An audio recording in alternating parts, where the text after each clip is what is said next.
Hello, Blanca. Could you tell me if you immigrated to the United States, and if so, when did you? Yes, I immigrated when I was 5 years old and I came from Mexico. Okay. Um, what is your stance on immigration, and more specifically on undocumented immigration and the current immigration reform debate?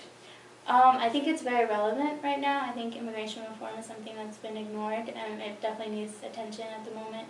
Particularly with undocumented immigrants, I think they've been kind of placed in the shadows and they've always kind of been a scapegoat and used politically to gain the Hispanic vote, but nothing's ever really been done. So I definitely agree that it's time for change and time to do something about it. Okay. So, as you may know, over the years, the change in political climate has led to changes in immigration laws, and the public attitude about immigration has changed. For example, immigrants that were here around the years of 1986 were able to process their citizenship much faster through the Braceros program. But after circumstances such as 9/11, immigration law and public opinion changed dramatically, and it's seen in a much more negative way. Have you noticed this shift in attitude, and if so, what has been your personal experience with immigration? Yeah, definitely. I mean, I got here, like I said, like 1995, 96, so that was way before 9/11. And I used to live in Texas, and that's a state that's just really used to Hispanic culture and, just embraced the Latino community. But I definitely noticed that I moved to North Carolina, like, right after 9/11, and when I got to North Carolina, it was a completely different shift. There was already laws in place about I think it was like stopping people that might look Hispanic to try to find people that didn't have licenses because most immigrants aren't able to get licenses. And so I was targeted more, even though I hadn't done anything. It was just, oh, you look Hispanic, so you therefore also look illegal. So then I'm going to stop you and ask you questions. Or if I hear you speaking Spanish, I don't really like that because you're foreign. Why are you speaking a language I don't understand? It was just more threatening for people for me to share my culture, whereas before 9/11, it was more embraced and there was just a better atmosphere. But afterwards, it was very tense and aggressive.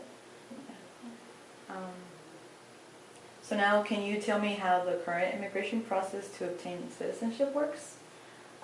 It's very convoluted.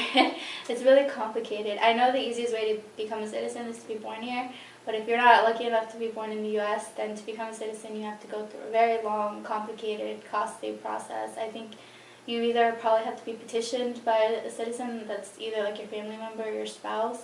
I'm not really sure how much you pay and all of that, but I know you have to wait a long time before your application even gets looked at. You have to pass a lot of tests, and that there's a lot of barriers before you even get a green card, and then once you get that, you still have a long time before you even become a citizen. So it's very complicated. So how would you say that status, undocumented, documented, how would you say that that affects people's everyday lives? I think it affects everybody's life, even Latinos that are documented, because I think just the general animosity against immigrants in general targets everybody. So even if even other types of immigrants, even if you can't really look legal or not legal, so you're going to be targeted no matter what. So if people are already so against this one group of people, you're going to be a victim of it too. And I think undocumented immigrants are really limited by their status because, they're able to pay taxes and give back to this country in certain ways, but in a lot of ways they can't do it to their full potential, especially those that want to go to school or those that want to get a better job or anything like that. They're really limited on what they can do. And I think that's really unfair because I think all immigrants have a lot to contribute to this country.